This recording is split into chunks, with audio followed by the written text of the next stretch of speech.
breaking news. Mark Kono at Sky 5 HD over Santa Fe Springs, and clearly a dangerous pursuit underway. Mark. Extremely dangerous, Frank and Jess. Good morning here. That red car that you see there, a stolen vehicle that is being pursued by the police department here. Just a myriad of options here in terms of what he wants to do, depending on what traffic dictates here. Now, there you see him. Oh my gosh. Okay, now he's going to be going into, and just beyond this intersection is going to be, again, the 5 freeway here. So he makes a left turn onto the main street here. I believe that's going to be Florence. Motor officer in pursuit of this guy, and there he is. There he is. He's got his window kind of halfway rolled down. A single male occupant is getting on the 5 freeway, guys. Getting on the 5 freeway. Okay, are we hot? Okay, coming up on the 5 freeway here, guys. Northbound on Lakewood Boulevard. We kind of mentioned that before here.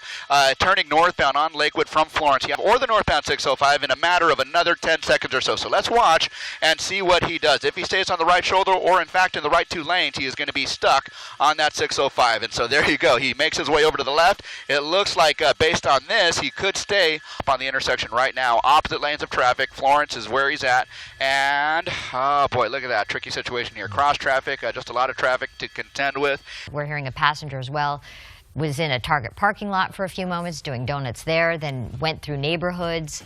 To de-escalate the situation. That has not happened here. Looks like a pit maneuver is about to happen, and it is happening now. Mark Kono and Sky 5, tell us what's happening. Frank and Jess, yeah, here we go. Pit maneuver here. This is going to be on Slauson. Slauson, you saw him turn right. He would, but again, there is a passenger, and that passenger, might be ordered to exit the vehicle first, or maybe they're going to get him out of the window. But what they want to do is contain this situation with one suspect at a time. They want to see hands. The passenger is now backing up towards the police officers, and now is going to be hands up, and the arrest team is going to be coming up too. Boy, it's a frightening situation, isn't it, to look at this, because we do know that one wrong move, the officers get scared, they fear for their life, they're going to fire. I mean, it's an unfortunate dynamic of what happens in these types of situations. We do understand he's a man, his hands are up, probably be told to back up to point. I'm pretty sure we're on Washington, just to get the passenger out without incident, and now you get the suspect, the driver, out without incident.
like young Lincoln.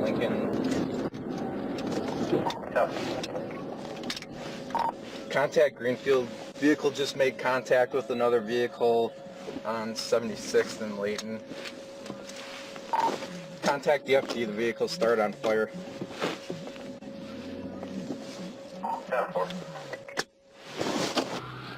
16 dispatch. The driver's in custody. McCutcheon flying up in chopper rate right now. There's a chase happening. Keith, tell us what you're seeing there. It looks like a maneuver just happened there with police. They just hit the car. It's the second time they've hit him here, spun him out. He's still trying to run. This has been a chase that we've been following here for about the last. This individual is at a high rate of speed, and the police are behind him, and some of them are trying to get around to try to block some of the intersections. They just hit him again.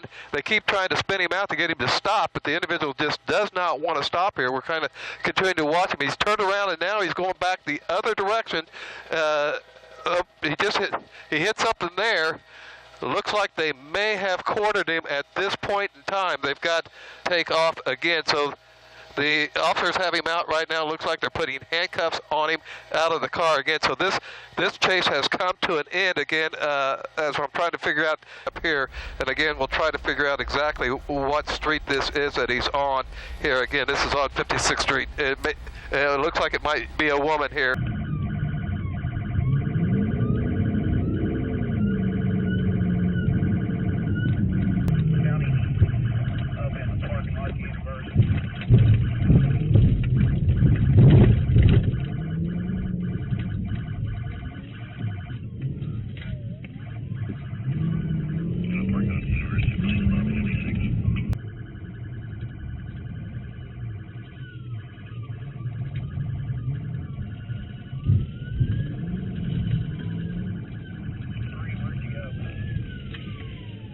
We're back in the parking lot over here at the university. He's throwing sparks now. We'll be home.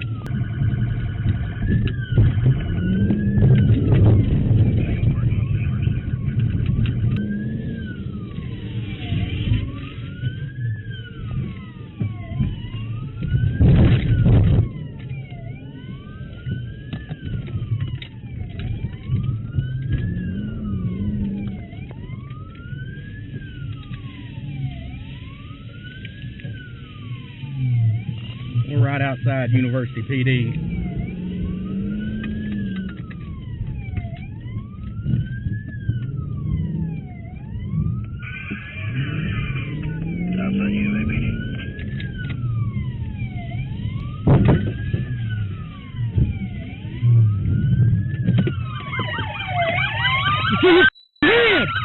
You see his hand! Open the door!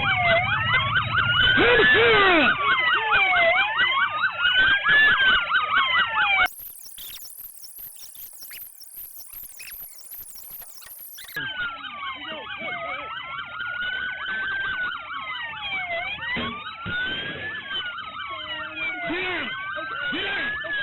Get out of the freaking car!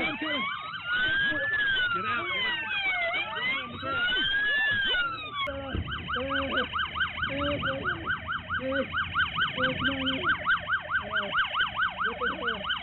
You know, obviously CHP is from the air and also on the ground following him and keeping the Hollywood freeway here as he approaches the Cahuenga Pass. Again, he is moving in the number 1 lane of traffic there. You can see how fast he is moving. Be coming up on Barham in another 1.5 to 2 miles here. So with no signs of letting up, look at that. My gosh, he's kind of straddling lanes, going between those two cars, kind of proper now.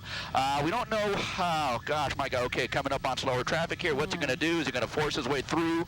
It looks like that car on the right is almost like not letting him through, but then he just kind of forces his way in that basin. Southbound, again, on the 101 freeway here as he approaches, say, the cap. An idea of what the conditions are on the 101 freeway. Oh, my gosh. Wow. Okay, there you go. Up the embankment, nearly rolling over onto its side here, and in the process of doing that, he cut off a car who was trying to enter the freeway.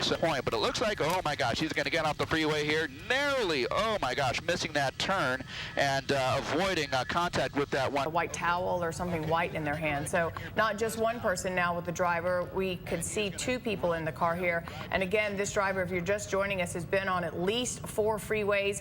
For the folks on the ground, and so they have gotten some of those ground units back on track. And as we make our move westbound again, we are going to be coming up on much of the folks on the ground, but not the folks in the air. So we have at least 2 layers of police airship above, and they are basically cost 2 people in the helicopter, or in the vehicle, I should say. I don't know how many more there might be, so there could be some backseat passengers. We just don't know at this point. Up ahead of him. Okay, and so now we're watching him back into that's an apartment building or some kind of hotel. It looks. Country, but you can see there's a black and white unit right there. They've got it blocked off. Right there, right there, right there. Now they're in close pursuit right behind him. Okay, so interesting. So they out of the SUV at that point. Now he's hitting some really thick traffic. Again, crossing the double yellow line and zipping around an intersection and making some hinting that this might perhaps be a stolen vehicle. We have not confirmed that yet, but he has now made a left turn southbound, traveling in the wrong lanes of traffic there. Oh my gosh. Okay, so you see all those cars going northbound, albeit we'll call it maybe a block or so behind him. Oh! And a near miss as he crosses the boulevard. Looks like, Glenn, you know what, not too far off the mark when you say that this guy may be completely lost here, and this is kind of a confusing area to be. Comes down towards the Bologna Creek area here. Wow. He just blew right through that fence. Wow. So this is going to trap him probably, because now he's in a parking area. Now he's trapped. Yeah, now he's trapped. We're also just getting some information that he may be wanted for a drug-related charge and possibly a drive-by shooting. So that SUV open as well. 1 in custody at least. Yeah. Okay.